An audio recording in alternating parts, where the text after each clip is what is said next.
Dalam 1 Korintus pasal 6 ayatnya yang ke-20 berkata, sebab kamu telah dibeli dan harganya telah lunas dibayar, karena itu muliakanlah Allah dengan tubuhmu. Saudara-saudara, kita telah dibeli oleh Tuhan, kita telah lunas dibayar, dosa kita sudah dihapuskan. Muliakanlah Tuhan dengan tubuh kita. Eits, sebelum lanjut videonya, jangan lupa buat kalian yang belum subscribe, tekan tombol subscribe di bawah dan aktifkan loncengnya. Dukung channel ini agar bisa terus eksis di YouTube dan melanjutkan visi misinya. Terima kasih buat kalian yang sudah subscribe. Enjoy watching.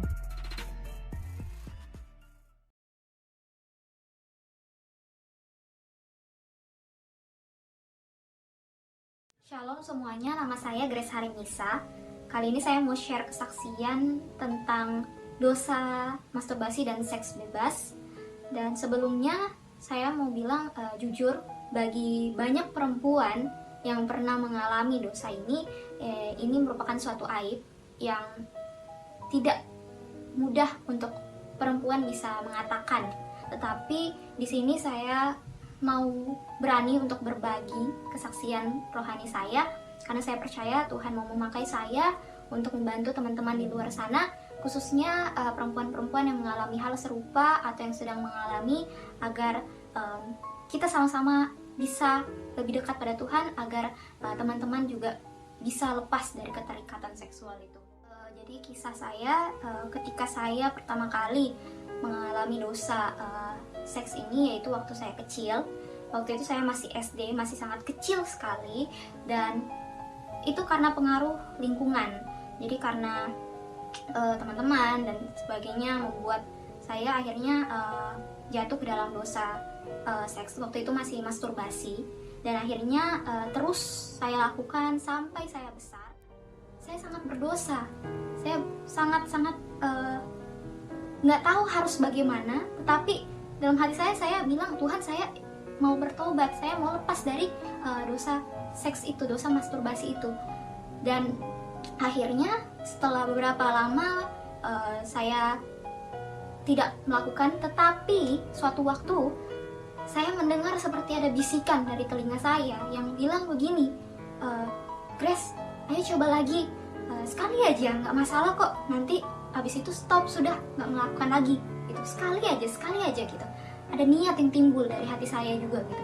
Jadi akhirnya karena saya nggak tahan, saya melakukan lagi, dan akhirnya saya balik lagi ke dalam dosa masturbasi itu sampai saya dewasa.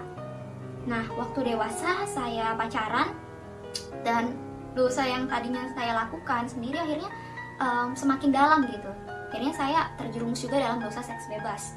Dan kalau mau dibilang jujur, selama dalam hubungan pacaran, kalau hubungan itu sudah dilandasi oleh seks bebas, maka akan banyak terjadi hal-hal yang membuat hati kita pedih gitu, seperti nggak tenang, gelisah, khawatir, dan akhirnya membuat saya semakin dalam gitu, masuk ke dalam suatu pikiran yang gelap, yang saya nggak tahu lagi harus seperti apa.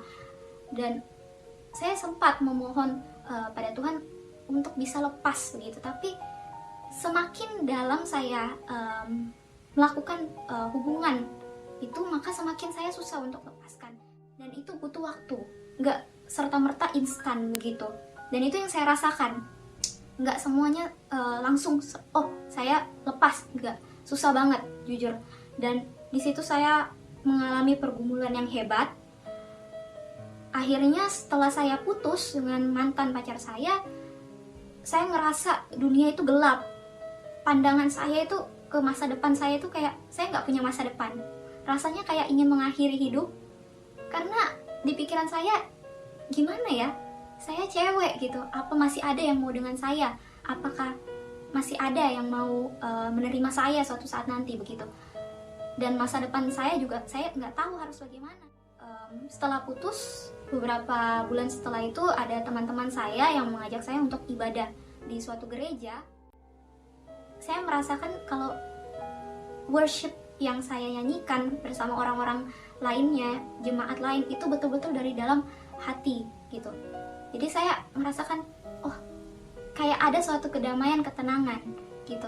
Maksud saya di sini adalah kalau sebelumnya saya saya memuji Tuhan, saya ikut paduan suara, saya ikut pelayanan, tapi ketika saya mau menyanyi, saya mau menyembah Tuhan, itu tidak datang dari hati saya, tetapi hanya dari mulut saja. Sedangkan pikiran saya itu melayang kemana-mana. Saya melihat ke sana, ke sini, saya fokus ke masalah saya teringat dengan sesuatu. Itu hati saya tidak fokus pada Tuhan. Tetapi saat itu, ketika saya melakukan worship, betul-betul fokus hati saya itu kepada Tuhan. Dan di pikiran saya hanya, Tuhan, saya mau datang ke hadirat Tuhan.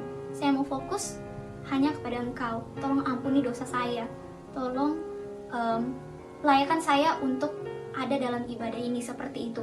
Jadi sejak saat itu saya sering mendengarkan lagu-lagu pujian atau worship di rumah saya, di kamar saya ketika saya sendirian. Seringkali saya menangis ketika mendengarkan lagu-lagu pujian kepada Tuhan. Dan saya sangat bersyukur, puji Tuhan, saya dimerdekakan. Tuhan mengampuni saya, Tuhan mengangkat saya dari keterpurukan yang awalnya saya pikir saya nggak punya masa depan, nggak ada cowok yang mau sama saya. Sekarang saya mikir Tuhan punya jalan yang terbaik bagi saya. Dan puji Tuhan sekarang saya sudah lepas. Dan inilah yang mau saya bagikan ke teman-teman di luar sana. Bagi kalian yang sedang mengalami atau pernah mengalami, tetap ingat ada Tuhan Yesus yang menolong, ada Tuhan Yesus yang menguatkan kalian. Yang kalian perlu lakukan hanyalah datang pada Tuhan, itu aja. Itu aja kesaksian rohani dari saya. Semoga menguatkan teman-teman.